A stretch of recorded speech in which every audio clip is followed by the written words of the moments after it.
Hello! Heto naman ang aking apo. Eto. Nagising siya.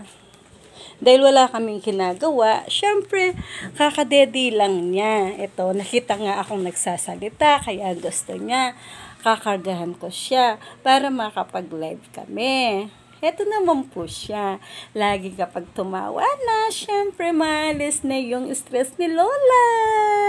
Syempre sasabihin niya ng apo, I love you, Lola. I love you, Lola.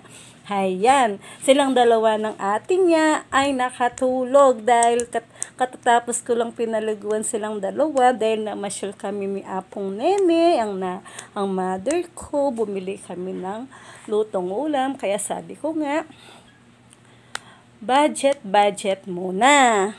Dahil sila lang dalawa ni Apong Mimi at bibili na lang ng lutong ulam para hindi naman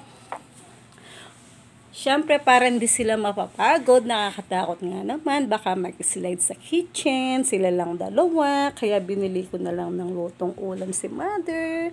At syempre, nang umuwi ako, eto si baby, nagising na po. Ayan, gustong-gusto niya po yung nasa harap ng camera. Oh, sabihin mo, hello, hello! Hello, hello mga pangga. Good morning, good afternoon, good evening. Ala, di ba ang sarap ng baby namin? Di ba ang sarap ng apo? Kapag napagod ka, hawakan mo na, maalis na yung pagod.